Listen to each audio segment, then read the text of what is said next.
been a crazy, crazy month. I know it's been a couple weeks since we had our last podcast, so we have a whole lot to discuss today.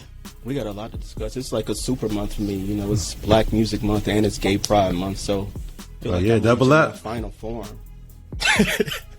That's you right there. Hey, you said you're doubling up, so that's right. Got a couple days left. You got to go hard the rest of the week, then. Nah, I'm too old to go too hard. Can't do it. Looks like everybody's on my Twitch logged in, so let's get into it. Everybody who is tuned in, welcome. This is the live version of my podcast, Behind the Wheels. I am DJ R-Tistic. You're rocking with me and my co-host, EB for Prez right here. That's right. I'm a DJ from Los Angeles, California, EB. Let them know who you are. I'm a writer, blogger, content creator, the musicologist in love with everything black, blacker, and blacker than blacker. That's what it's about, keeping it black.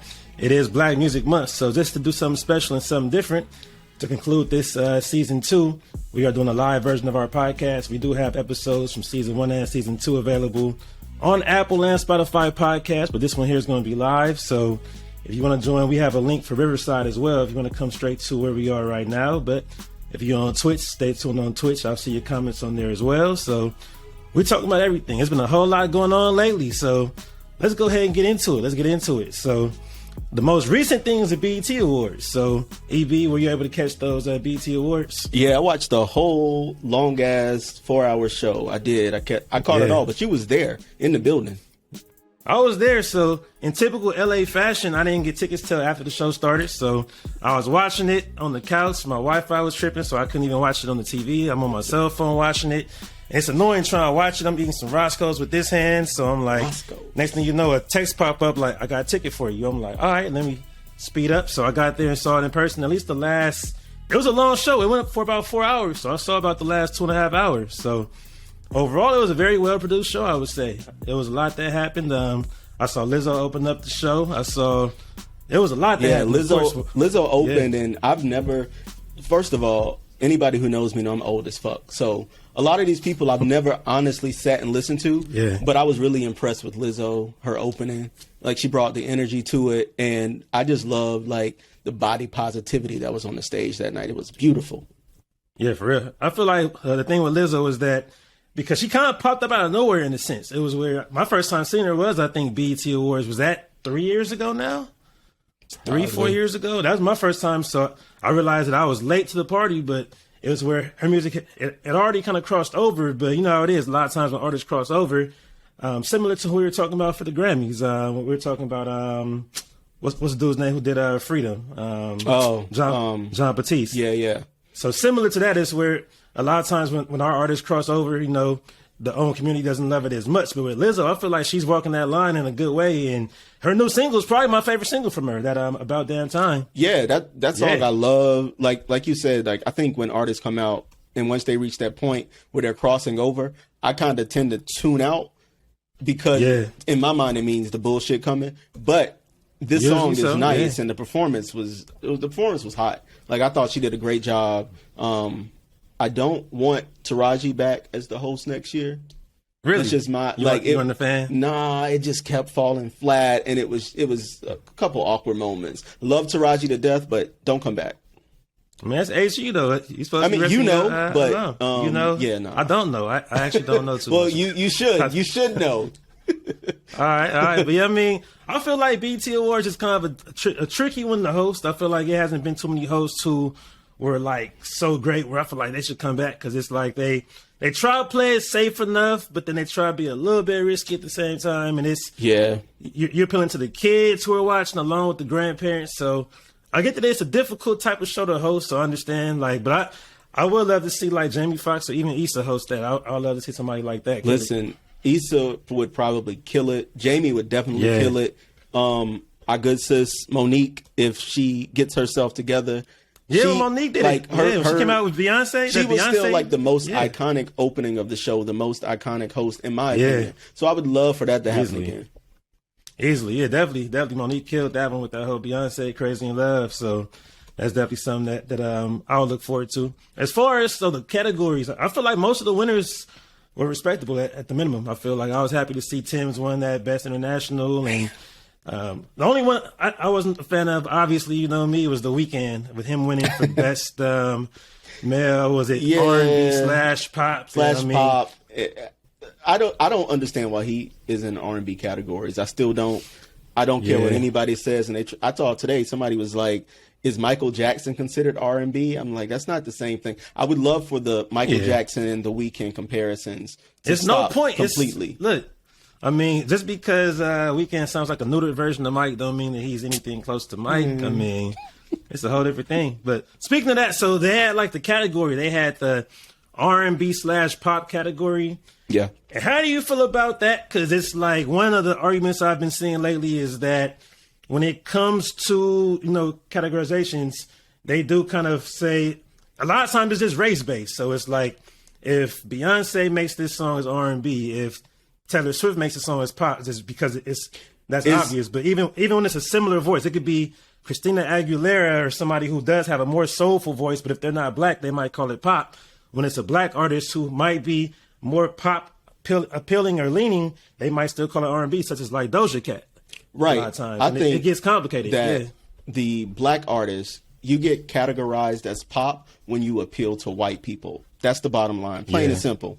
For white artists, you can get categorized as R&B as long as your sound is on the 2 and the 4 and not the 1 and the 3. They're going to already say, oh, that's an R&B song. I hate the way they do it, especially with R&B, because I feel like even though all genres are just children of other genres and they're all mixed together, R&B, like in its purest form, is kind of getting erased. At first, we saw the marriage with hip hop, and even listening to the radio, like everybody listening right now, if you Google right now, 2017 R&B songs, I guarantee you're going to see a whole bunch of stuff that is nowhere near R&B.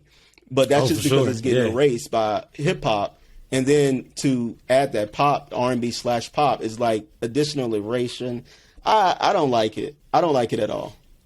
It is tricky. So with that, do you think there's any artist that would be arguable? Because like to me, the most arguable artist right now is probably Normani. Because I feel like Normani, if you hear Motivation or some of her songs, that's more pop. But then Wild Side is definitely more of an R&B because it has that Aaliyah-ish type of, I'm not going to call it a sample, but that's more of an R&B type song. So even when it's somebody like her, because some folks will argue and say Beyonce is pop. And I'm like, she's definitely at that level to where you can call her a pop star. But right.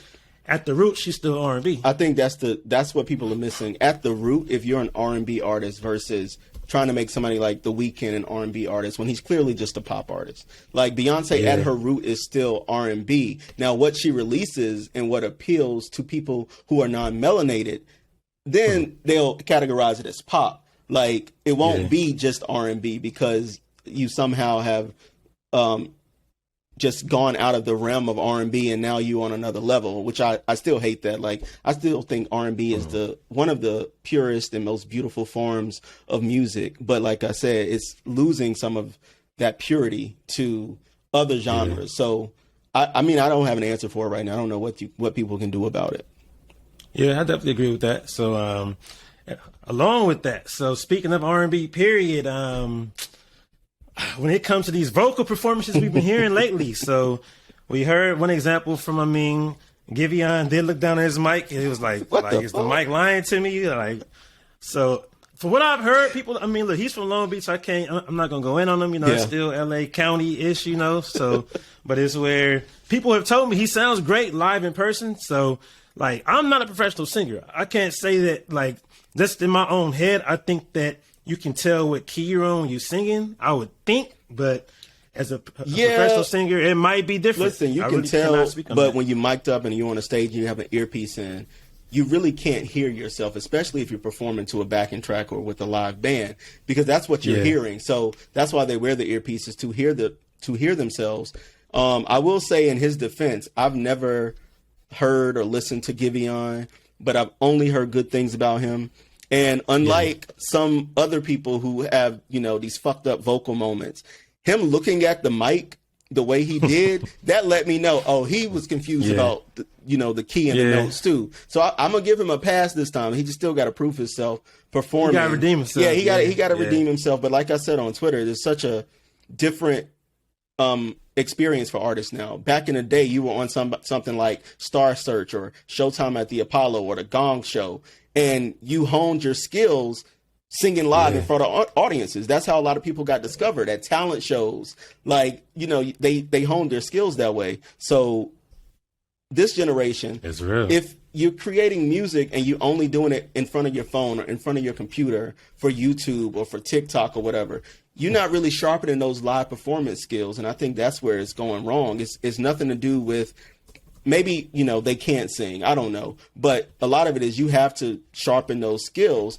performing live in front of audiences. And they don't do that anymore, especially leaving a pandemic. Everybody been at home, you know, like frying chicken. They ain't doing nothing. They not performing. And even before then, younger artists don't tour in the same way that older artists do. And I think that's just a fact. Like, there are older artists who actually make their living. Like, they just tour.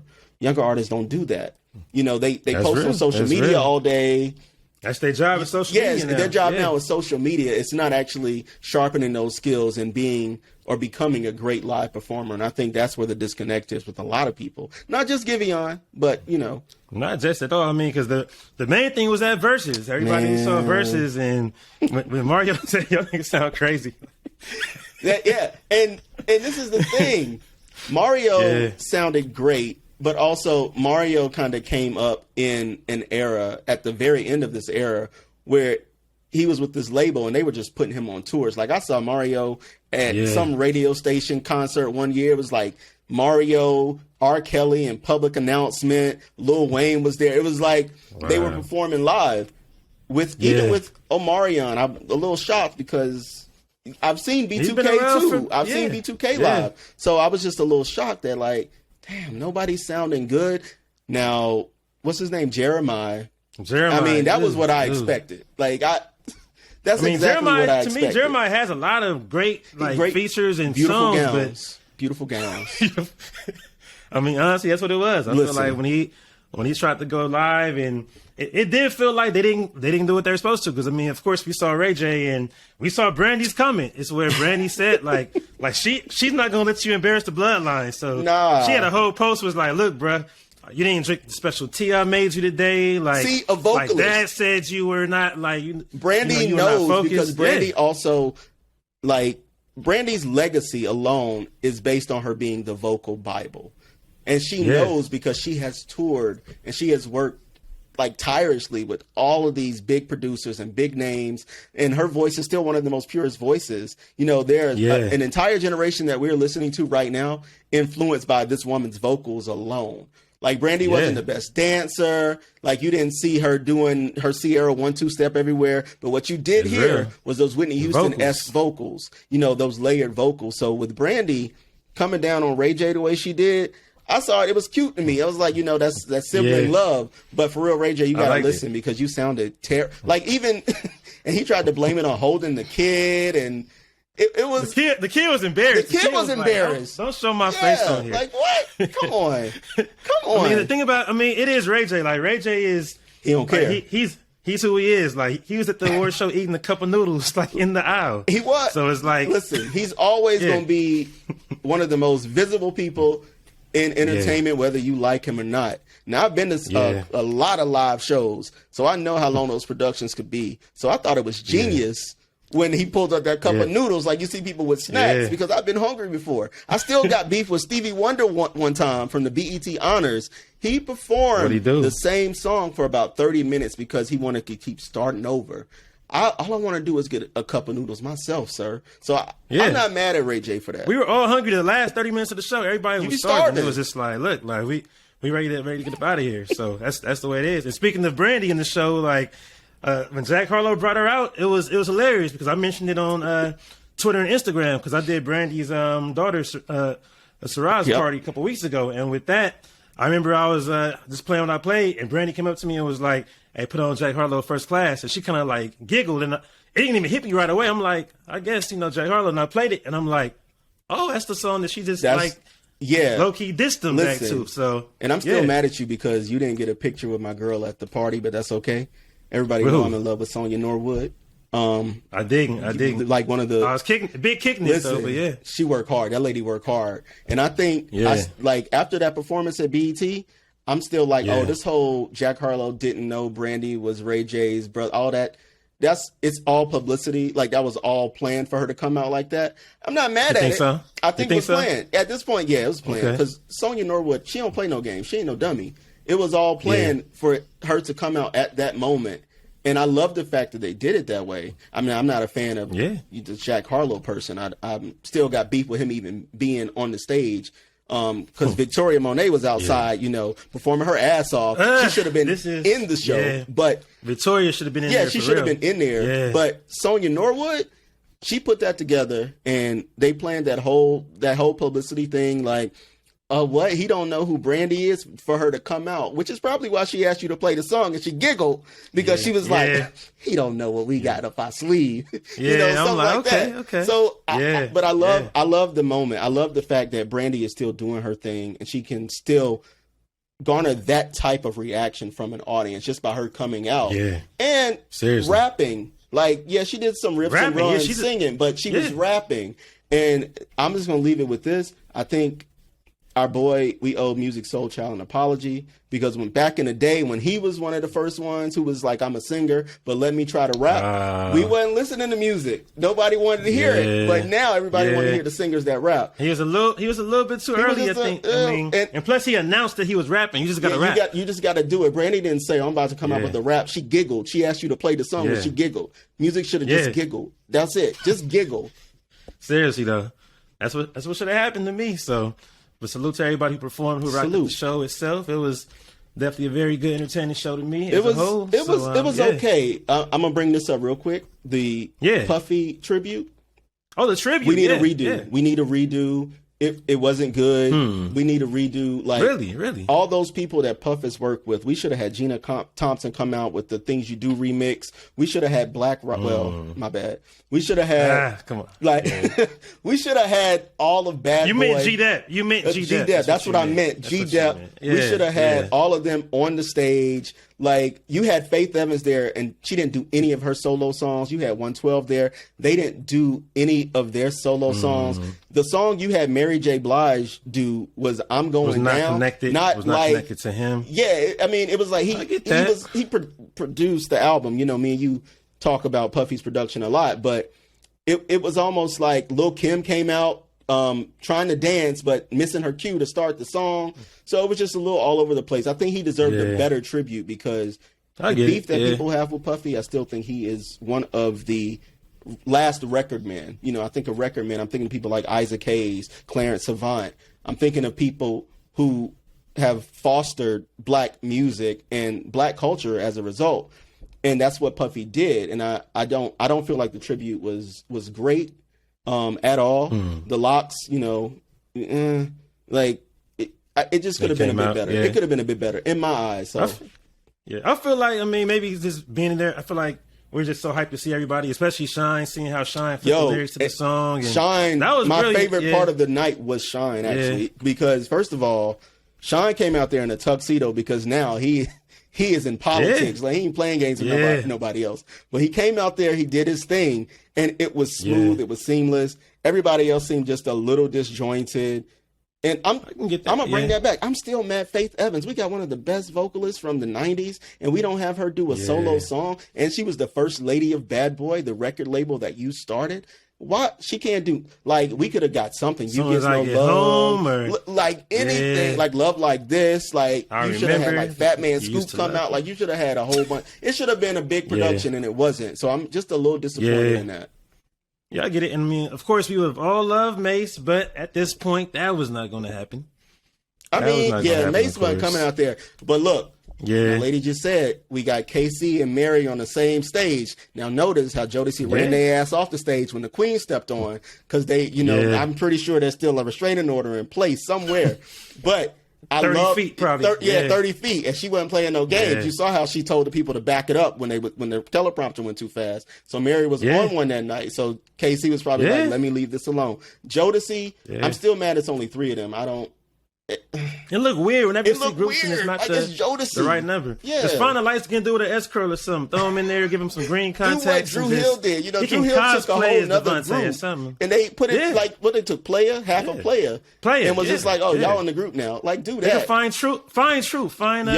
Go get Michael from Boys to Men. Like, go get somebody. Like, Low key, go get anybody. Just they ain't got to sing live. Just put them up there. Go find Montico from Immature. Is it me? He looked the same. He had the little S curl, everything on deck. So yeah, they could have found somebody. But it was. I mean, it was nostalgic. So I will say I did love that. But I just thought we deserved a little bit more, man. Puff his influence on black music is a lasting one. So I just expected more. But then again, the tributes that they do lately, artists have been doing their own tributes, sort of. So I get it true. because it's like, who's going to fill their shoes? Like, who's going to get on stage and sing a tribute to Mary J. Blige or sing a tribute to Faith Evans, who will do it justice? Like, who's going to get up there and do something for Puff? Puff should have just had everybody from Bad Boy out there. I still say that. Like, I understand why. Where was Total? Total? Ooh. I know Keisha Epps was home with Mike looking fine and she want to look because that's what she do. But Kima and Pam ain't doing nothing. Easy. They could have been on that stage. They was watching it, probably watching it on the BET Plus app. See, and all that. I don't want to get us cut off, so I ain't going to say where Pam was watching it at. But we can move on. Oh, wow. I mean, I will say the Bad Boy concert, that was 4 years ago now, 5 years ago, whatever it was. That was the reunion, definitely like the reunion tour. You wanted that because I think that was shortly before the pandemic started. But I wanted that experience. What was that? I feel like it was around 2018, maybe 2017, but maybe 17. Yeah, I think that's when the Bad Boy reunion tour happened. And that should have happened. Like, I love Puff for everything he's done for Mary because he is very instrumental in her career. But Mary was never on Bad Boy, so. Let's bring out people who were actually on Bad Boy. And if not, bring out, like, Mary should have sang the Love No Limit remix or something, the Real Love remix. Do a tribute to something Big. Something that connected. Like, put Big in there, but it didn't happen like that. I don't know. I ain't trying to, change anybody's opinion and make it seem like I'm a hater. I'm a hater sometimes, but I ain't hating right now. I'm being honest. Shit. Me being critical, I respect that all day. I get it. So... yeah, so let's go ahead and get into that rewind segment. Speaking of artists from the past, so for everybody who's tuned in, we have the rewind segment every episode where we highlight artists from the past who made impact. They may be unsung. They may be still here with us. They may not be. But either way, we like to highlight them and give them their flowers and just do. So for this episode, EB, who do you want to highlight for your rewind? All right, so a lot of people don't give my girl respect, but Cherrelle, one of my favorite R&B artists of all time. And I think we've talked a little bit about Alexander O'Neal on the show before. Oh, for sure. But never Cherrelle. And everything about her I love. Her real name is Cherrelle Ann Norton. And the reason she goes by a little bit. The reason she go by Cherrelle though is because she was like late to work or fucked up on something, and her boss yelled out Cherrelle, like like you yelling somebody's name, and you chop it up, and she was like, "Oh, okay, well, I'm gonna go with Cherrelle." So we first met her. That's a black way to remix your name. Come on, and it sounds like somebody's real name. Everybody got Aunt Cherrelle somewhere. But, she got signature hits. I mean, she got I Didn't Mean to Turn You On, Everything I Miss at Home, Fragile. And then she got the hits with Alexander O'Neal, Saturday Love, and Never Knew Love Like This. And even Everything I Miss at Home. But she is one of the unsung singers from the 80s who actually was doing her thing. She began her career working with Norman Connors and Michael Henderson, and then she started touring with Luther Vandross. And Luther only picked the best singers to tour with him. And if you know anything about Norman Connors, he's the reason that we know singers like legendary vocalists like Phyllis Hyman, Gene Carn, Glenn Jones, Miss Aretha. Like Norman only picked the best of the best too. So she signed with Taboo in '83 after Clarence Avant, the president, heard her demo, and she released her first album, Fragile, in '84. Fragile is one of my all-time favorite debut albums, and I'll say even the majority of it is produced by Jam and Lewis, so you got Monty Moyer on it as well. But it's some of Jam and Lewis's best work. Songs like When You Look in My Eyes, and even the title track, Fragile, I play that all the time. I do the rap and everything. This like she was tuned in. Her second album came in '85 called High Priority. and that's probably the one people know most about. That's the one that had Saturday Love on it, but it also had a slow jam called "Will You Satisfy," which is that was 85. That's crazy. Yeah. She was literally the early to mid 80s, and she ran all the way through the 80s. Her third album was Affair, and that was a great album. That was 88. It was a concept album about an affair, like two friends who started an affair. Wow. And they only did that because Alexander O'Neal album Hearsay came out the year before, and that album was a concept album as well. So they were like, well, fuck it, let's run with the concept theme. And I think it was great. Like, Alexander was on that album too, on Everything I Miss at Home and Keep It Inside.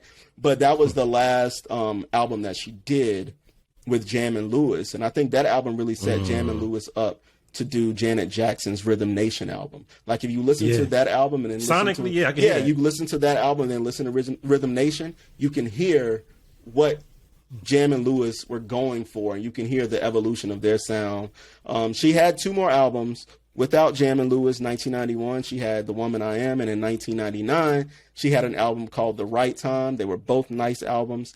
But I still think Cherrelle doesn't get the respect that she's due, because she came through in the 80s, and she was a hot girl. Like, she was beautiful. She had Robert Palmer remaking her songs like Jammin' Lewis. So I got to give a shout out to my girl Cherrelle, wherever she is. I know she was like a Christian now and super religious. So I'm not sure if she's going to be tuned in, or if she's like even playing with worldly or secular music anymore. But shout out to Cherrelle. Yeah.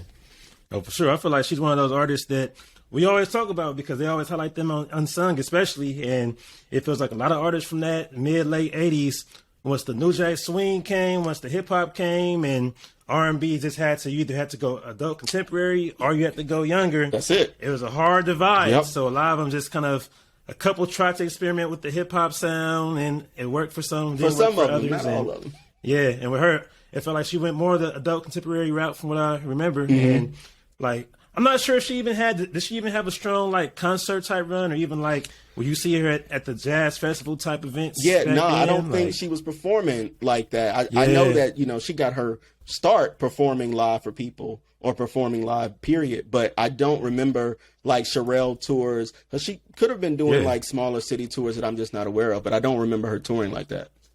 That's what I'm thinking. Okay. Definitely salute to Cherrelle, as we say, just like somebody's auntie. Cherrelle. So, yeah. So for my pick for this episode, gotta do it for Reggie Andrews. Rest in peace. We actually just lost him last week. Lost him to a stroke. So with Reggie Andrews, he was a jazz musician. So initially he came out in the 1960s, late 60s.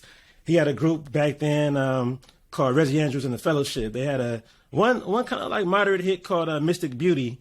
And with Reggie, he's one of those who came from that jazz era that once the funk sound came, he hopped right in there, and he had that background. He had the musicianship and the knowledge for it. So he was a heavy force in that era. So I would say the biggest song that he's known for is definitely Let It Whip. He produced that for Dad's band. He wrote that and produced that with Ndugu Chancellor. So with that, kind of set him up for life, really. But he worked with a lot of different artists. He had a band called Karma, but he also worked for people like, of course, Patrice Rushen. So with him being based in L.A., he actually ended up being the band director for Locke High School.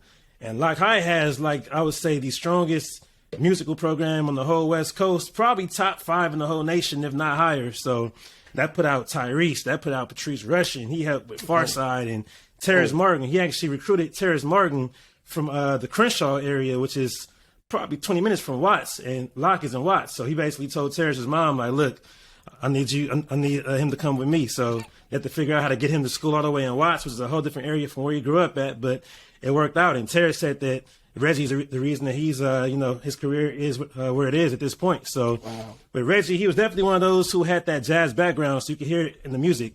With Patrice, he produced a lot of Patrice's music. So, haven't you heard that Kirk Franklin ended up using for one of his songs, Looking For You, Searching For You, of course, Didn't You Know, Giving It Up is Giving Up. Reggie produced those for Patrice. So he's one of those who had, you might not know his name directly, but when it comes to his overall resume and credits, he had a huge impact. So unfortunately, we lost him last week. He was, I would say, mid-70s. He was about 74, 75, but definitely came from just that strong legacy that came in the 70s LA. So Byron Miller, the bass player, and Dougal Chancellor. George Duke came down from the Bay Area. So Gerald Albright, they all came from that same exact pocket, Patrice Rushen. So definitely had a huge impact, I would say. Like real musicianship. And his impact is crazy. Like you wrote and produced the Daz Band's Let It Whip. And I do think Skip Yarbrough had won a Grammy for that song. That's the lead vocalist from the Gap. I mean, sorry, I was about to say the Gap Band, the Daz Band. Daz Band, yeah. And I think he won a Grammy for that. But for you to do that, and I think that was 1982, maybe 83, but I think it was 82, for you to do that and then be so influential that Terrace Martin names you as one of the reasons that he is that successful. That's like that cross-generational thing. It's cross-genre, you know, him coming from jazz and then slipping into funk and then R&B. But the fact that he had that influence on Terrace showed you that he never left those jazz roots, though. And I love that. I think with black music, jazz gets left out of the conversation so much these days. Like, I appreciate and I hate that we lost Reggie so soon. Without him receiving his flowers, but I do appreciate the mark that he left on music today. For sure. Rest in peace to Reggie Andrews. And as you said, I think the thing about jazz is one of those things that when you're a jazz pianist, especially, you can play anything. I feel like because a lot of composers came from that same type of school. I feel like if you can do jazz piano, you can go R&B, funk, hip hop, folk, soul, whatever it is, really. So much respect to all the jazz pianists and just jazz musicians out there for sure. So. To keep it moving, let's get into our fast forward segment. So our fast forward segment, we like to highlight artists who are on the rise, artists, producers, groups, whatever it may be, who are slowly making an impact, and we feel like they'll have some longevity in the game. So for this episode, who would you like to highlight? All right, so I'm really excited about this one. Her name is Rhea Boss, and she is actually from Ghana. You know, I stayed over the Atlantic because the motherland. That's where the talent is, but her real name, and I hope I'm pronouncing it right, is Maria Bossman Damiba, but she's fucking amazing. She is a young woman, and everything about her music is what I'm typically looking for when I'm listening to new music. Like, you can listen to her music and you'll hear influences from like Erykah Badu and D'Angelo and Lauryn Hill. And then vocally, I think she has such a powerful voice that you might hear like a little Jill Scott, a little Nina Simone, maybe some Ella Fitzgerald, because I think it's so pure. And listening to her albums or listening to her EPs and then her album, I'm like, where's your accent? Like, even she hides it. Like, even on her album, when she will have other African or people from Ghanaian rappers, you can hear their accents, but you don't necessarily hear hers. In 2018, she actually released an 11 series EP.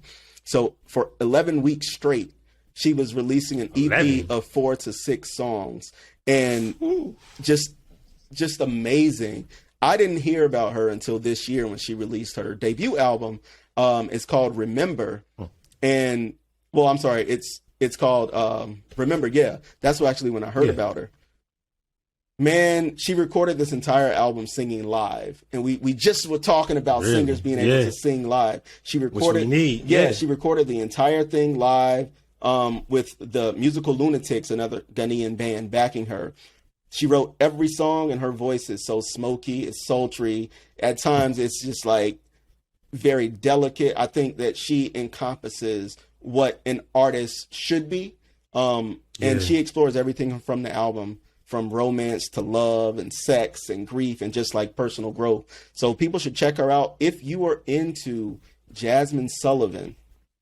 Ooh, okay. Because she vocally, you say I'm not saying I'm not saying she sounds just like Jasmine, but vocally, the girl got chops. Like, she can do her thing. So check her out. The first song I heard was a song called Somali Rose.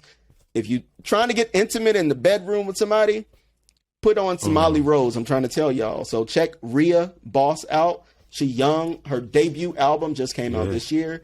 Support her. Let's make this girl a household name because she's doing her thing. How do you spell her name again? So everybody. Her name is spelled R-I-A and then Boss B-O-S-S.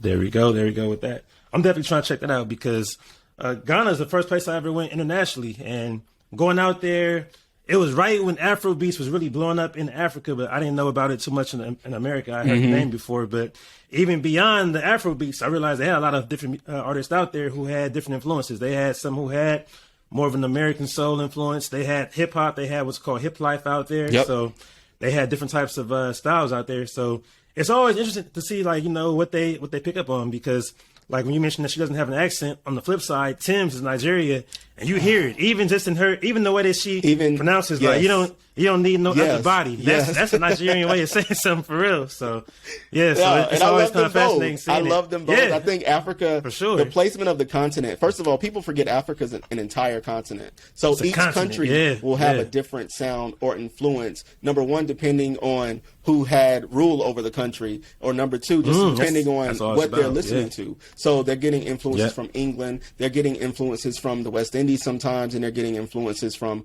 America. But it's not just that they're getting influences, it's Africa. It's the mother of civilization. They are the influence. So they're fusing everything and they're making it amazing. So shout out to all, especially Tim's, but shout out to all the artists coming out of the continent, not the country, y'all. The continent. It's big, it's varied. So check them all out. But Rhea Boss is the fast forward. She's amazing. If you like live music, Jasmine Sullivan, D'Angelo, Neo Soul. If you like vocals, live music, check Rhea Boss out. Oh, we need that. I'm checking her out today for sure. My pick for this episode is Doechii. So Doechii is a rapper. So she's young. She's about 22. So it's crazy that the younger, you know, I said the older that we get, the younger the industry gets. Because I mean, technically, we grew up listening to artists who are in their early 20s and teens, even in the 90s. But it still sounds wild when you hear somebody say, "Yeah, when I was in 3rd and 4th grade, I was listening to Nicki Minaj and this and that," because it's like, whoa, 3rd and 4th. But with her whole story, she actually said that she was in like elementary, middle school, and she actually didn't like Nicki Minaj because she was one of those young, woke, almost like a baby Hotep type who she thought Nicki was like Illuminati, she said. Baby Hotep. Like all of her friends were talking about Nicki Minaj, and she was just being probably antagonist for no reason, you know, just trying to be contrarian. But next thing you know, she ended up loving Nicki. And when you hear her, she is a straight Nicki disciple. And it's crazy that Nicki, even though she's really she seems recent, but Nicki's really been here for 13, 14 years now. She's a veteran at this point, She's a veteran, so she has a live artists now who really come up under her influence. And you know me, I love me some Nicki Minaj. You know, I love Nicki anyway. We both, the whole show, we love Nicki Minaj. Come on, y'all. We love us some Nicki, of course. Shout out to the Barbs. It's like, my Barbs in the building. That's the fam. But with Doechii, the first thing I heard from her was really a couple years ago. She had something that was a random name. That's really why I watched, because it was called the Yucky Bucky Fruitcake Freestyle. And I'm like, this is so weird. What is this nonsense? And I'm watching, and I'm like, at first, you know me, is it's like, oh, she a Nicki clone. But the more she's rapping, I'm like, she actually got something going here.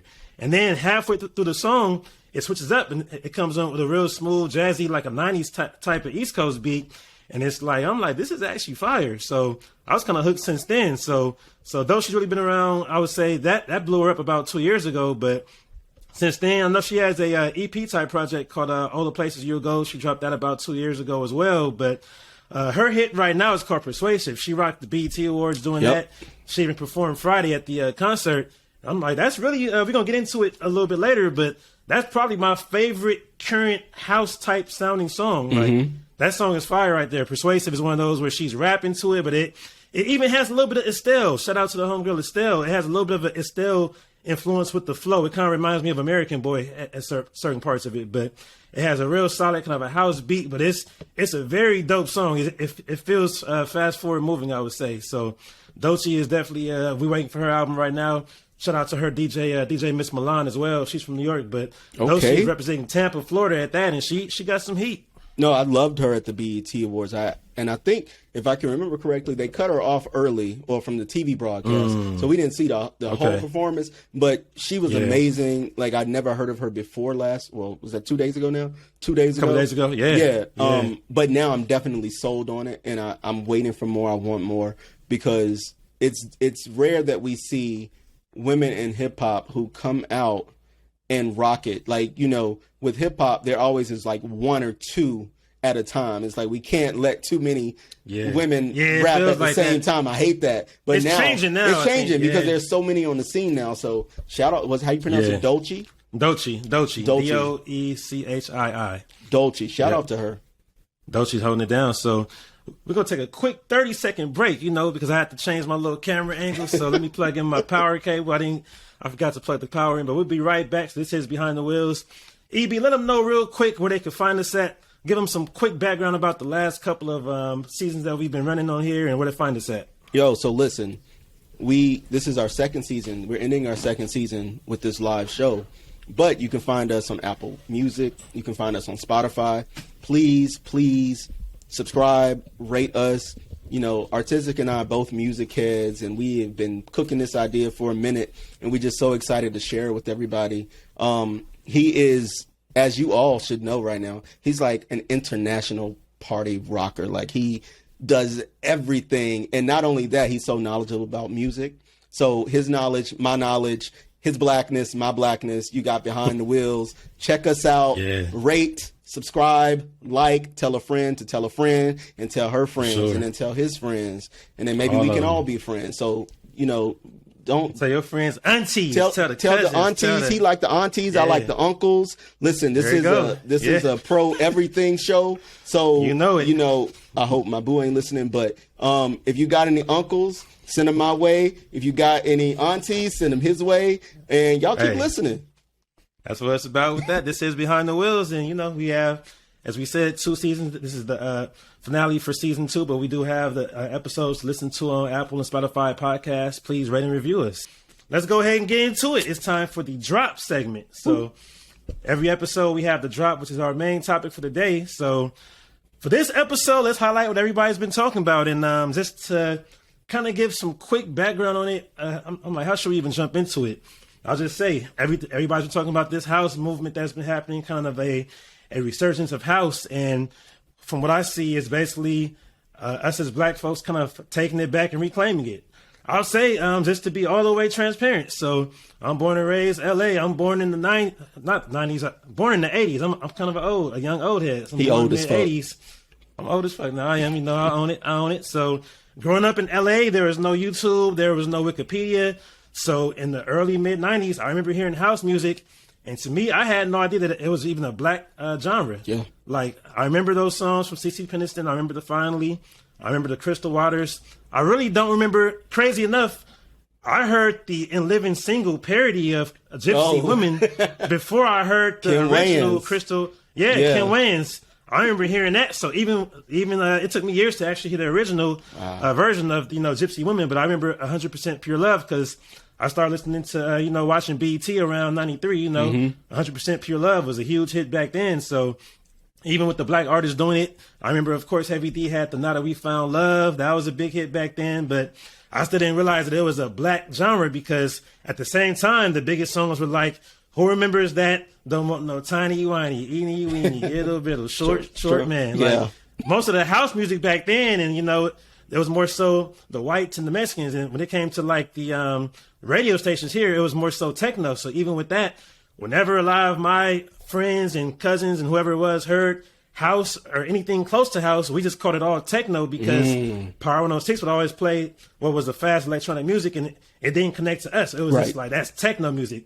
It took me really getting into being at FAMU and really becoming a DJ to realize that house came from Chicago, and if not Chicago, New York, a lot of times I've heard them debate it. I've heard the debates, even with Detroit. Of course, I know that techno came from Detroit, and the origins, a lot of times, it feels like Chicago and Detroit have a lot of parallels when it comes to their music. There. Yeah. Along with New York and Jersey, because a lot of the music, even when I learned about house being from Chicago and from, a lot of it coming from the East Coast and Northeast, Midwest, I still didn't know what came from where. So I realized that certain songs did come from Chicago. Of course, Percolator is Chicago, but then my Baltimore and Jersey folks kind of have an ownership of that as well, because they have a different dance to it. And then with songs like Follow Me from Alias, I always thought that was Chicago, but then that ends up being East Coast. And then Crystal Waters was from Jersey. So all that to say, I think a lot of younger black folks still don't realize that house came from us. So when we hear it, it doesn't always directly identify with us. And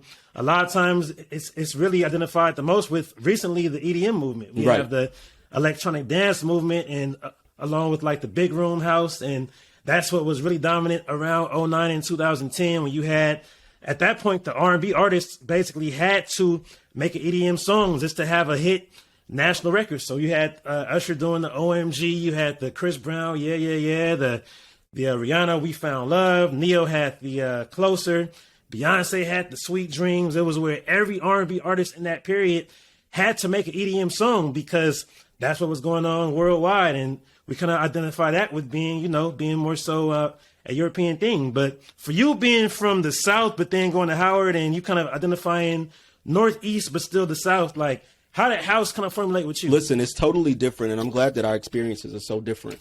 House music was started in Chicago by black gay men, and it's basically an offshoot or a child of disco music. It's like church. Like, the beautiful thing about the differences between you and I is, like, growing up in South Carolina, I would hear house every now and then, but it was when I moved to DC, when I was legal and started going to clubs. Like, I would go to gay clubs. Now, for straight people, depending on what city you were in, I don't think the experience was the same. Like, if you were in maybe Jersey or in Chicago, you probably did hear some house when you went out. But when I first started going to gay clubs, we would always have a hip hop side of the club and a house side. Like, those were two dominant genres. Oh, wow. So I got introduced to house then when I was legal, and you'd see people putting baby powder on the floor and leaving it all, like, sweating. And, you know, it was a whole bunch of black gay men, or I'm going to be politically correct, black LGBT plus people. Just, it's like church. You know, it's like disco when black men were shunned, or black gay men were shunned from the church and they couldn't find it anywhere.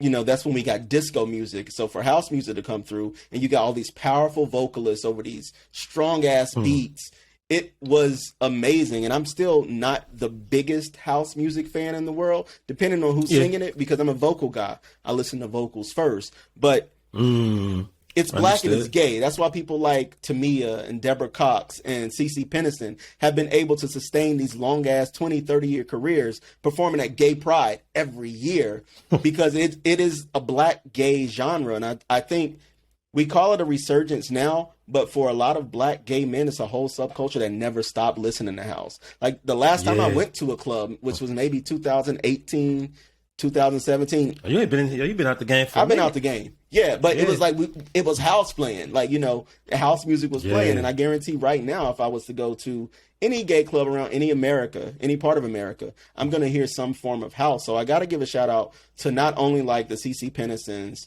or Robin S. Robin S., a diva, like Martha Wash, like maybe even Jocelyn Brown, like all of these black vocalists who have been doing their thing. House music is black, it's gay, but it's not new. And I think a lot of people are hearing it as new, or they have associated it with like a white sound, like an EDM or electronic sound, when that's not entirely true. It just wasn't what everybody was hearing. My experience as a black gay man may have been different from yours as a straight man, or even a straight woman who was going to the club. Like, I've been to a lot of straight clubs. I ain't never heard no house music. Like, I know they ain't have no house music playing, or I know there wasn't a total different room or side of the club dedicated to house. Like, it's always been for all the gay clubs. And then you see the voguing, and you know, it's just like it's a religious experience is what house music is, and it should be treated as. And I'm glad that people like Drake and Beyonce are sparking this interest. I hope it sparks enough interest to go back to the source and start listening to some of these these classic house records. I think Drake's album is okay. I think it'd be a great album for somebody else who could really sing it.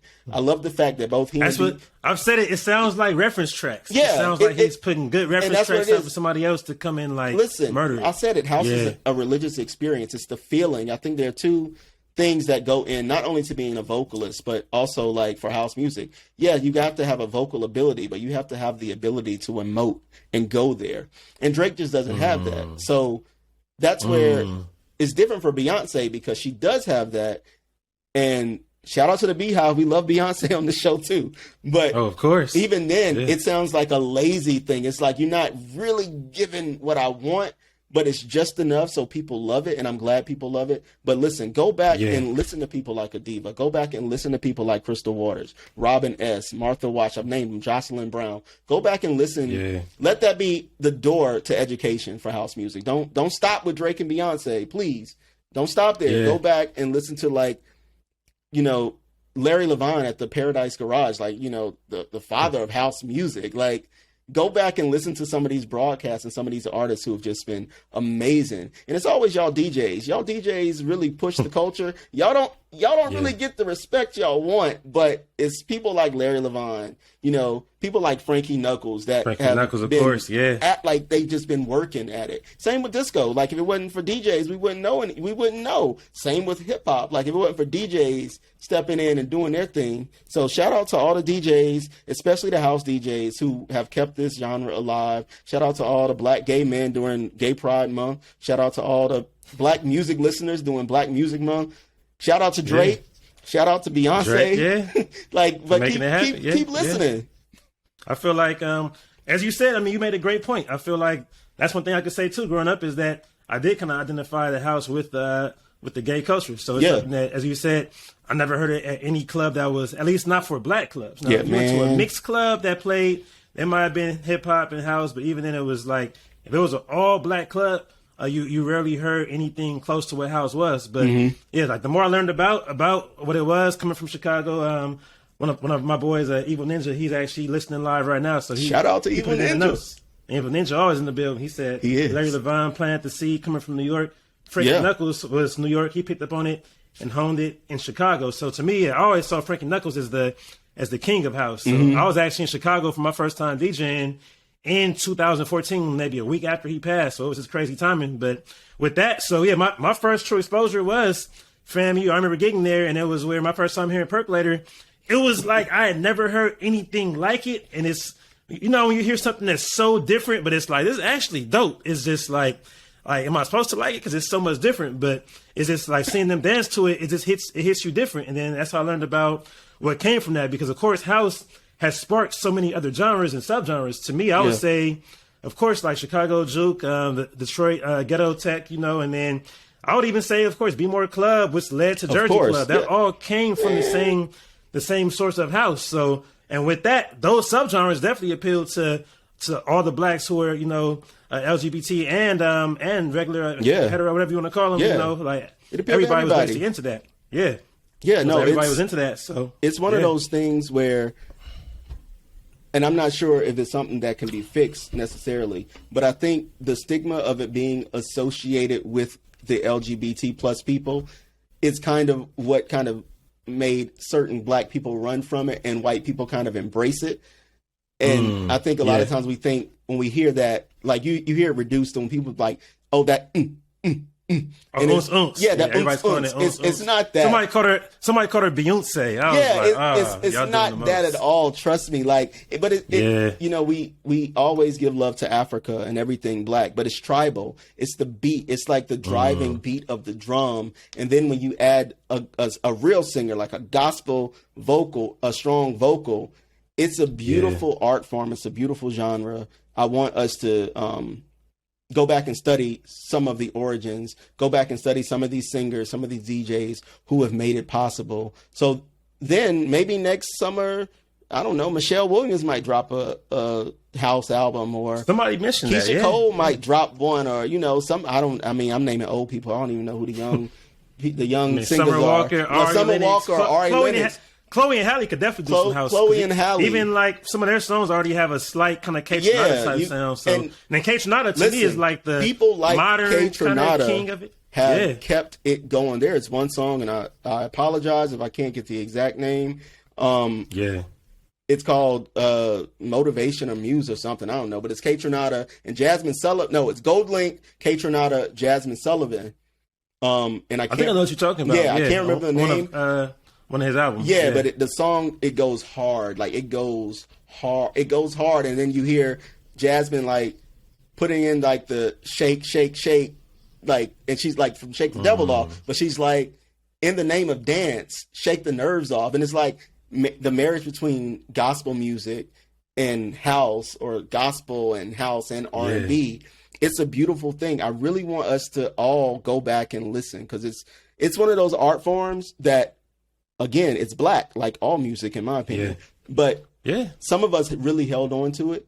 And I'm not going to say I'm one of those ones who held on all the time. I remember the first time I went to a club and I figured out there's a whole like house side. I was like, well, I don't know what that is. I'm from South Carolina. Y'all got rice and beans in there? Or like, why is everybody, what's going on? But then you realize, oh, okay.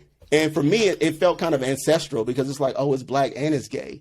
Oh, nigga, I think I'm black and I'm gay. Like, oh, I'm supposed to be listening to this, you know? But I wasn't always listening to it all the time. And even back in the 90s, when singers would drop maxi singles, there was always a house remix on everything. I remember that too. Always a house remix. That's one thing that confused me, because even I was producing back in the mid-late 90s as a kid, but I remember even just buying like different synthesizers and keyboards to make beats. It would say like, here's the dance instrumentation or dance synths. And to me, dance, because me growing up on hip hop, dance was like hip hop. So I'm hearing all like super, what I call techno sounds once again, and I'm like, why is that called dance music? And then it'll always be a dance remix to every song. It would be Destiny's Child first album, or it would be a Monica song. And I'm like, at first I'm getting hype on Napster. I'm typing in Napster. Oh, it's a dance remix? So maybe it's like 100 BPM. I started playing it like, it's one of those 130.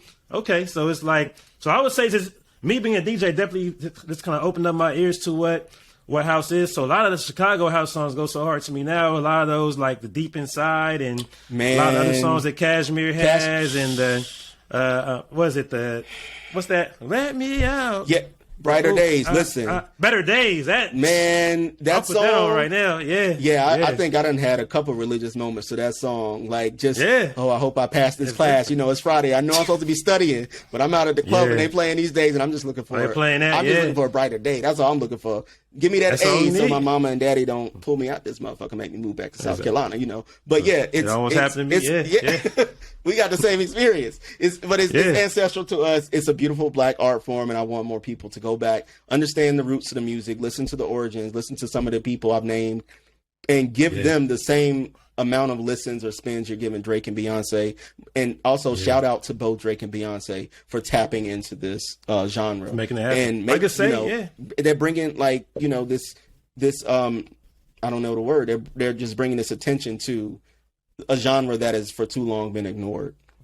Yeah, for sure. And I would say, just judging off BET weekend, I DJ'd a few times and I just went to different parties and I was just really observing close. I was like, I'm gonna play all these the main Beyonce Break My Soul. Then I was like, for Drake, I'm gonna try Massive. I'm gonna try Sticky. Sticky is more so Jersey Club, but I was like, let me just figure out how to get into each song, how to transition into it to keep it going, because I feel like for a lot of black party goers, they're not used to hearing house, so it's like, how can I trick them into dancing to it? So for the first time I played Break My Soul, I think I went from like Truffle Butter. I was like, Truffle Butter was probably the closest to a house sounding hip hop club hit the last 10 years. So I sped that up and I slowed down to Break My Soul. Let me just blend it in real smooth and see if they keep dancing. And I'm like, all right, it worked. And it's like, the first night I played it was at the Dime the night it came out. The response was just kind of blah. It was more guys though. That's the thing. So even with me hyping it up on the mic, this Beyonce new song, they don't really care. But the next night, it had been out for just 26 hours, I would say. And the girls already knew all the lyrics. I said, this might be a hit. But from how I see it, it's not going to work with every black crowd. No. Especially the Drake stuff. I feel like Beyonce's going to work for all the women going to love that. Because she Beyonce. So even the women who don't care for Show Me Love, the women who don't care for Crystal Waters are still going to like it because it's Beyonce. Yep. With Drake, the Drake fans are going to like it because it's Drake. When it comes to the hood clubs, if all they want to hear is Moneybag Yo, listen. If they want to hear Nardo Wick the whole night, that's not going to work for them hood clubs and the bottle poppers. I don't think so. It's not going to work. But it don't have to. It don't have to. So, we've been in the era of trap music for too long at this point. Like, too long. We got trap yoga, trap brunch, trap karaoke, trap Reby Jackson. It's too much. Trap church. Yeah, everything is trap. And it's time for hip hop to evolve a little bit. Like, hip hop is still one of the youngest genres, if not the youngest, that I listen to. And it's time to evolve just a little bit. So I don't think, like you said, the real like people who listen to Drake who are not like Drake fanatics or Beyonce fanatics, they might not get it, but the people who do, they will get it. I don't know. Beyonce's album comes out tomorrow or? No, it's next month. It's July. Oh, it's July. See, I'm a whole month. Yeah. All right. When it come out next month, I'm interested to see how it sounds. Yeah, hopefully. I mean, I don't want her to do house for the whole album. Just like Drake's album could have ended at 9 or 10 tracks. Like, everybody loves Massive from that album, but Sticky. Massive's definitely the best. Both of them kind of got the best response in different ways. Yeah, Sticky. When I first heard Sticky, I was like, no, that's a great song. Like, even without the vocals that I'm used to, the black women who are singing their hearts out, Cora. I'm sorry, about calling her Cora. Tamala Mann, that strong voice. Even without that, I still think it's a great song. Beyonce song, I think it's a great song. I want people to go back, listen. It's DJs like you who do what you do, and you play something that they're familiar with, and then you usher them into, like I said, DJs drive the culture, y'all. I've been trying to say that. DJs drive the culture, and R-Tistic, of course, one of the best I've seen live, like many times, always an experience, but keep doing that. Like, keep introducing them to house through samples or through like interpolations. Like, keep doing what you're doing. Yeah, appreciate you for that. Because always, I mean, even first season, I highlighted Channel Tress, who's from Compton, and I always kind of joking call what he has Gangsta House. I feel like hopefully he can get some shine, because I feel like I could see a Snoop or YG on that type of sound, because it's a house drum template, but he had that West Coast bass line with some synths, some Moog synths on it. So I feel like it's some space. And I mentioned Doechii earlier. Persuasive is still my favorite modern house song. And even I actually did a Pride event yesterday, and I played remember Shelly Took the Night from maybe 2008. Yeah. I don't know if you heard that one. That song used to go to me. This is another thing. This is the last thing I'm going to say. Azalea Banks. Has been doing it, but I've never listened because I can't get past the social media antics. Like, I just can't get into the music like that, because every time I try, I'm thinking about, her doing some dumb shit. But apparently she had a whole album and songs that she's been keeping it alive in her own way for her fans. So I have to give her a shout out, even though I haven't listened to her yet. I might not. It's just too much for me. I'm old. But shout out to her too for grinding and exploring that different sound. Maybe it's not different for her. I'm not sure where she's from, but shout out to her for that. She's in New York, but okay. Salute to her, because she is like, of course, she's even thrown some shots at Beyonce for, I've been doing it. And it's like, you ain't but we know you've been doing it. If you weren't fucking aggravating, we would listen to you. Excuse my language. Yeah. But, it's facts. Facts. Yeah, it's facts. So, but no, salute to everybody who's doing house. So we're going to see how it is. I think it's going to be a house music summer. Even bass is coming back. The Finally, new Usher and City Girls is about to. Yeah, we need just the upbeat music. I heard the sample, and it was actually that late and freak it. I went crazy because I'm going to South Carolina next month for the month, and I know I'm gonna have lots of Friday nights listening to that song with my cousins. And when I was in high school, that freak it. That's how you start your Friday night. That was the Friday night pregame. You listen to the freak it, and then you got to sneak out the window to get to the party or whatever. But you was listening to you get there. Lathan. Yeah. So I'm looking forward to this summer. Death to all this slow trap shit. So let's go. So to conclude our show, every episode we have what's called the beat match. With the beat match, we take two artists, discographies, 2 songs, 2 albums, 2 decades, whatever it could be, 2 cities. And me and EB pick sides, and we basically debate each one. We have 3 minutes to debate. We have 2 rebuttals, and then typically we have our producers, Naledi and Melisa. They come up with, they give us their feedback on who they think came out on top in the battle. For everybody who's listening live right now, we're going to let you do it. So if you're on Twitch, put it in the comments. But this is how we're going to do it. Don't just respond when we mention whose side we're taking. Give us a chance to give our arguments on it, So it's not just about what you personally like better, but more so about whose arguments you feel, is the strongest for it. So with this one, this is how we're going to do it. So, EB, of course, you mentioned that that they honored Diddy at the BET Awards. Diddy had huge impact. 25 years ago, I think that's when Diddy really just blew up. That's unfortunately, it's the year that Biggie passed too. So of course he helped, put out Biggie's 2 first albums. And to me, that's obviously the best two Bad Boy albums, obviously. Life After Death and Ready to Die, you know.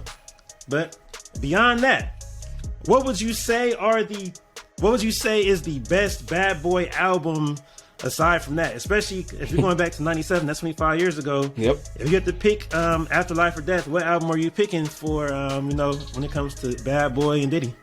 So people going to look at me real crazy when I say this probably, because I know we typically don't think of Puff as a great artist himself. Like, he's a record man, he's a producer, all this other stuff, an artist himself. But I'm going with his album, Puff. Is it Puff Daddy and the Family was the name?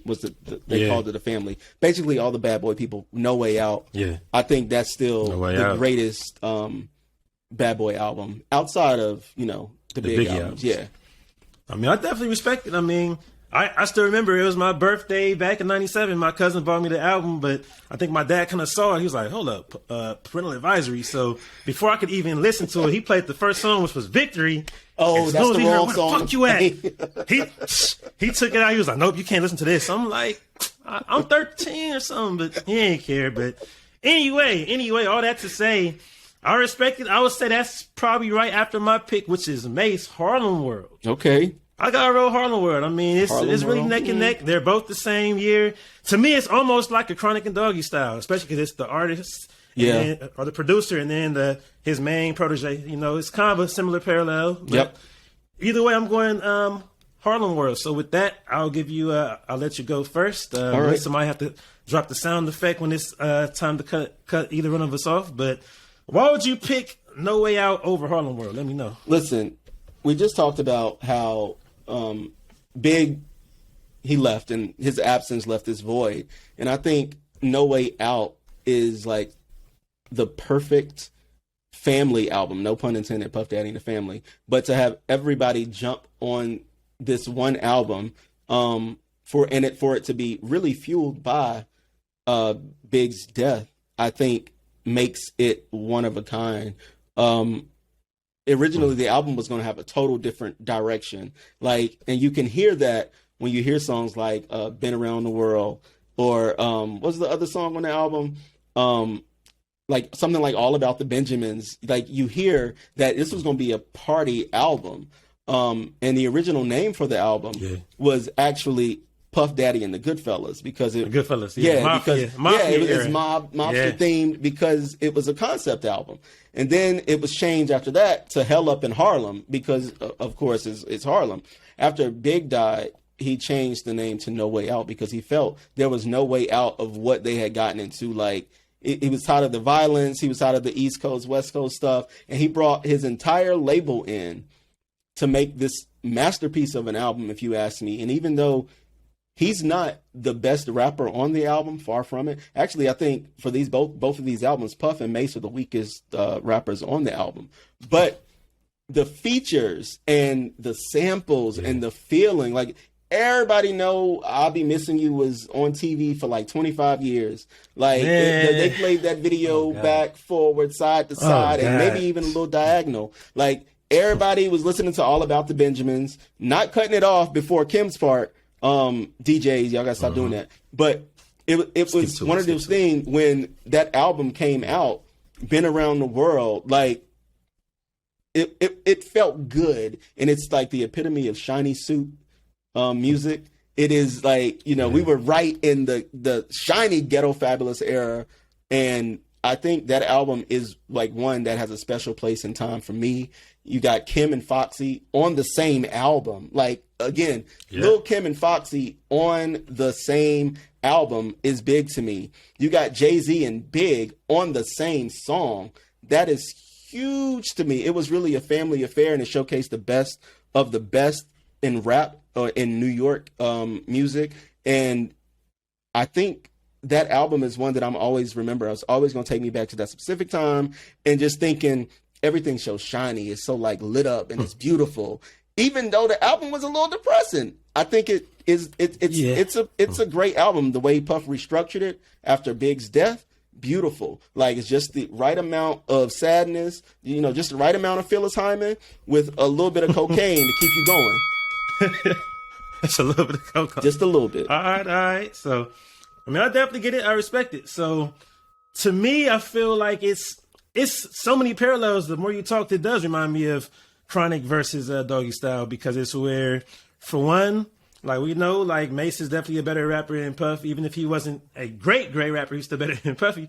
Same way Snoop is obviously a better rapper than Dre. But also how you mentioned the pain and the suffering that was there for Puffy's album is kind of paralleling the riots in LA when Chronic dropped, because it was like Chronic had those darker tracks. They had the day the niggas took over, and even some of the more album cuts that were deeper just had a darker sound to it, while Doggy Style was more so, okay, we feeling good now, we partying more. And I kind of see the same way with the Mase and Diddy. I feel like with that Puff album, but when it comes to those kind of depressing, dark tracks, pain and all those, it's like they don't necessarily always connect to me the same way. I get what he was going for. I totally feel where he was at. But because he wasn't the best rapper or artist in that sense, I feel like they didn't always connect the same way that, say, if it had been Jadakiss or Biggie making these dark records.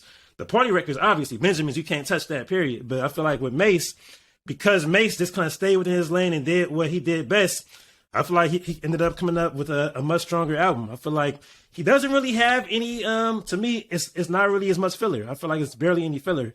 I think the album cuts end up being a little bit stronger because the singles kind of cancel out. I mean, because however you want to chop it up, of course, Benjamin's is the best track between the two albums, period. I'll give it that. But after you go there, I mean, the 4 singles on there, you got Looking At Me, which is basically us hearing the Neptunes for the first time, along with the Nori, what Super Thug. It's like, that was the first, I would say Looking At Me is the first time I even really said, all right, who are the Neptunes? Who are these people who produced this? You get Feel So Good. Feel So Good, of course, is, to me, that Money, More Money, More Problems are so similar because they both have that type of 80s, 70s type of glare, that upbeat, we partying, the way that they flip those samples, but the way that Mase got off on that, and just that video, thinking about them being in downtown Vegas on there, that was just spectacular. Then you get the What You Want, which was like the track for the ladies. It was where Mase kind of reinvented the track for the ladies, which was what LL Cool J kind of was. I would say LL specialized in that. Once Mase came, I feel like Mase became that ladies' man overnight with that. Of course, we heard him the first time really on the 112 Only You remix back in '96, but I feel like once this album came, Mase kind of set himself up to be like the kind of the modern day LL, and kind of took that baton, because LL kind of took a quick hiatus in a sense between after 4321 and what he did on, Ripper Strikes Back, all that, until he came back in '02 when he had the Love You Better, which funny enough was Neptunes, and Neptunes kind of got set up with Mase, of course, in '98. I feel like in that period, it was a quick moment where Mase was like the hottest rapper for the ladies. 97, 98, it was all about Mase, who had that balance of being like the pretty boy, who had the charisma, charm, but I would say it all came from this album. Yeah, you know what?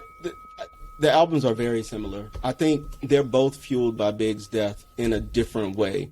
I think Puff's was more of a dedication to Big, which is why you get the sad songs rebranded from the album that was going to just be a party record or a party album, which is also, it kind of ties into the filler element that you're talking about. I don't think there's any filler. I think it would have been filler on the album had Big not died, because there were certain songs that I don't think we would have gotten. And I think trying to make a party record, you don't tap into the emotion in the same way that he did after Big's death. And then you got Mace's album, which I think what helped him was Big being gone, because Mase was total opposite. Well, he was marketed as total opposite. Don't forget, Mase started with Cam'ron and them, so they wasn't playing Murder Mase. Murder Mase. He was marketed as total opposite, and I think that was in part to the violence that was taking place. And we're gonna make it palatable to more people. The better party tracks, in my opinion, are still on No Way Out. Like, it's still the party tracks, the mobster theme, all of the samples. You got samples from David Bowie, you got Roy Ayers, Yarborough and People, Stevie Wonder, Marvin Gaye, Diana Ross, Love Unlimited, the Jackson 5, Kool and the Gang, Roberta Flack, Al Green, Grandmaster That budget Flash. was high. That clearance budget was about $5 million. And then some of the samples were so strategic. Like, you're using Marvin Gaye's If I Should Die Tonight. Think about that, because the album is about Big's death. And then you're also using songs by New Edition, like Is This the End? And, they might have been singing to a girl, but I feel the samples were very strategic in the album being such a great album and viewed as an album for Puff's therapy after getting over Big. And then you got songs. I mean, it makes sense. I mean, I do feel like the way that he used those samples, of course, that budget was probably high, but I do feel like when it just came to the album cuts, that's kind of where it is. I feel like even if Puffy's singles might have been at the same level, a little bit better, I feel like the album cuts give me that advantage. I feel like he had, of course, Do You Want to Get That Money? Like, I remember that song, while y'all players want to play, hey, like, I remember hearing that, just people around school just sing that one all the time. And then he had the Love You So type tracks with Billy Lawrence. He also had DMX on there twice, and it was the year before DMX kind of took over everything, but he had DMX on there twice. He had him, of course, on Take Was Yours, but then on 24 Hours to Live, I feel like he had the better street single of the two albums because 24 Hours to Live was not a commercial, glossy party record, but that ended up being huge because the video was so dope and just because it was such a, like, we still talk about that. Our first season, we even had a whole segment based on that one time about, like, and we had 24 Hours to Live, so I feel like even that had a lot of impact. And then one thing, too, is 97, so the South hadn't even taken over yet, but he had 8 Ball and MJG on the Player Way, and that song didn't feel forced. It didn't feel like one of those, oh, let's put them on because we got to have a song for the South. Nobody was doing that in 97. 97 was still more so, if anything, let's make a song with the West Coast to show we have peace and we get along now. But they said, nah, we rocking with Memphis, which was like, that was kind of unheard of for the time. So I give them props for that. And even when it came to like the songs that didn't become singles that had potential, like Cheat on You with the 112 and C's, that song could have been a single easily, I feel like. And then even the comedic song, like one thing about Bad Boy in that era, they were good at having those funny, hilarious songs. And we used to love Jealous Guy, as dumb as it was, but it was a great closer. It kind of set the tone that this album is not that serious. This album is kind of a lighthearted album. And it's funny that they both sampled No Edition in different ways. Puffy sampled No Edition to make a serious track, and he sampled them to make kind of a comedic track in that same way. Just that kind of hilarious, whatever it was. So all right, so like it showed the form. I'm a run it. The singles, you got Victory, and the way the energy builds on that track, and then when Busta Rhymes comes in, it's crazy. You got Can't Nobody Hold Me Down with the Grandmaster Flash and the Furious Five sample is an iconic 90s song and video. You got I'll Be Missing You. That was an anthem. You got All About the Benjamins. That's no explanation needed for that. And then you got Been Around the World. You got singers on the album. You got Kelly Price all over the album. You got Carl Thomas. You got a song with Genuine. You have 112. And you have the Faith Evans, arguably one of the greatest singers from the 1990s on the album. That album fueled Wu-Tang Is for the Children. And that was because Puff was winning all the damn awards. They won the Grammy for the best rap album, and ODB was tired of the shit. Wow. You got the rappers. You got Big, Busta, Mace, Kim, Carl Thomas, Jay-Z, Black Rob, The Lox, Twista, Foxy Brown, again, on an album with Kim. You got all them on this album, and I just think it is a better album overall. I think, Mace let us party, but Puff gave us a little more. I get it. I mean, obviously it's Puff, so he had all his friends to cover up for his own, lack of amazing rap skills. So, I mean, it made sense, but Mace did have a lot of features as well, but he didn't have quite as many. But either way, I feel like he had the better overall project, and I feel like he set himself up better as an artist. Like, I mean, we all know that when we first heard Fabulous, it was like, oh, he's this Mace part 2. When we heard 50 Cent, 50 and Fabulous were so different, but they both took a strong influence from Mace. Like the whole flow that 50 used, because when we first heard 50, he didn't sound like that. But after he got shot, it was like he sounded just like a kind of a more hood Mace. It's the whole, like Mace kind of created that lazy but comedic type of flow. So I feel like just the fact that he was able to kind of showcase that for a whole album, that definitely was what made it what it was. And those singles, I'm telling you, those singles hit so hard. I feel like feel so good. The Mace got the ladies. Yeah. Like I think Mace just showed his artistry because he was good at making full songs. It's where he didn't have to have the ghostwriters behind him and other artists to fill in. It was where he was able to do the hooks. He was able to do the That's what we doing. Bridges, everything. Okay. That's what we doing with it. But, okay. I love Puff. Of course, Puff. Hey, what's up, Puff? That's the homie forever now. But that's what it is. So at this time, we're going to do it different. We're going to have the audience judge. So everybody who is on Twitch, on Twitter Spaces, on Riverside, including our producers, let us know. We'll give you about 1 minute to kind of think about it real quick. But what album do you think won in this debate, at least? Who would you say won this debate? Would it be EB with the No Way Out, or would it be me with the Harlem World? Let me know. Let's see what they're talking about. Let's see. So We are waiting for the responses. Shout out to everybody who's tuned in on Twitch. Shout out to everybody for real. who's... Yeah. Shout out to everybody tuned in.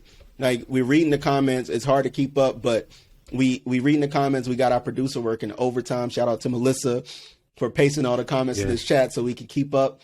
But come on, be real, y'all. Which album was you listening to more? He said, don't just do that because he went to FAMU and he talked about Mace and Mace got dimples. Nobody don't care about that. Give us the real answer. You mad because you ain't got dimples. Lucky you got a beard now. Listen, when I lose weight, you're going to be able to see these dimples. And this beard, all right. You know, I got dimples too. I can rap too. And not lazily. I can rap for real. Shout out to Mace, though. Ain't nobody heard any of that before. Well, Nobody's don't worry about it. So.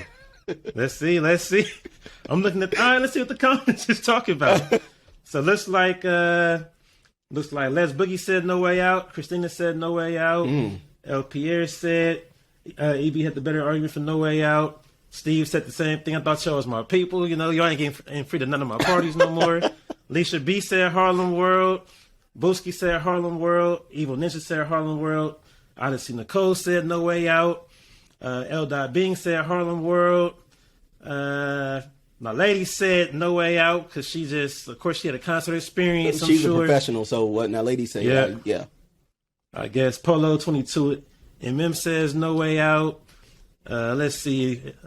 We already got Mikey saying no way out. Saying no way out.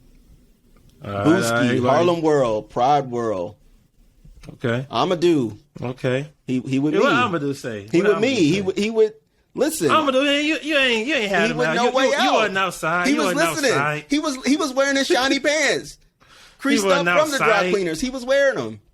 He was there. Yeah, he was 98. He was playing that E40. He was up there in Seattle bumping that bay. He was playing that. All right.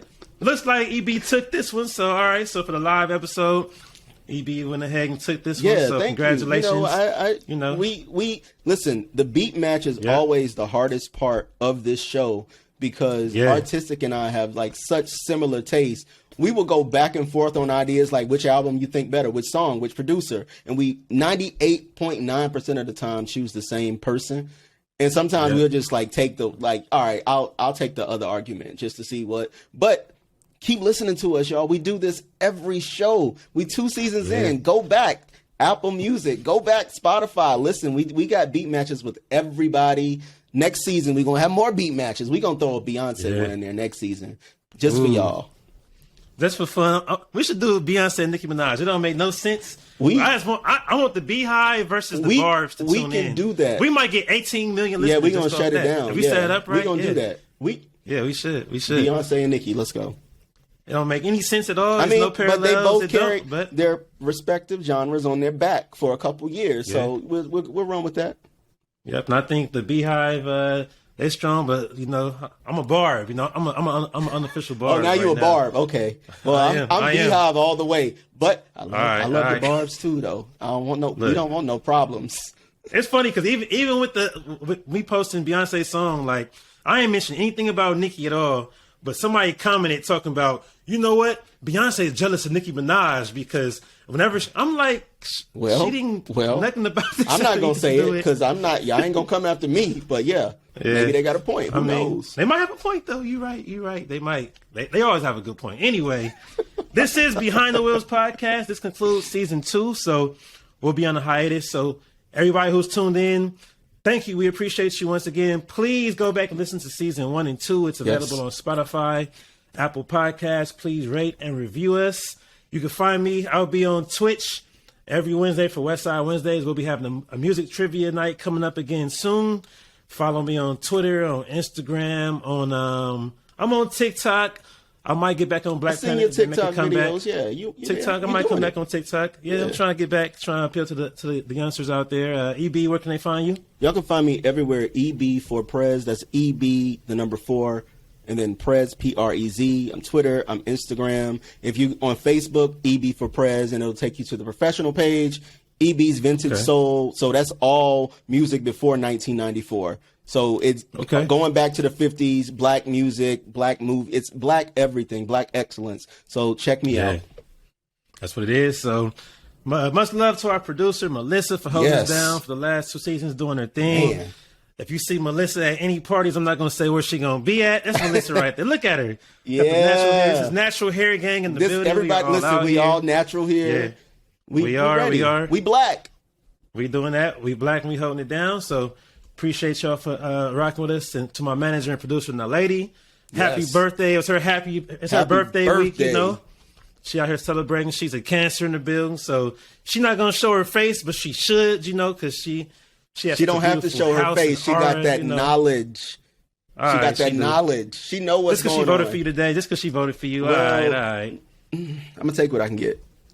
Hey, whatever. Appreciate y'all for rocking with us. We will see y'all next season, but make sure y'all tune into our previous episodes. Yes. Out of here, fam. You in the building. We out, y'all. HU. We don't know. We don't know nothing about that. Nothing about it. Hater. Out of here.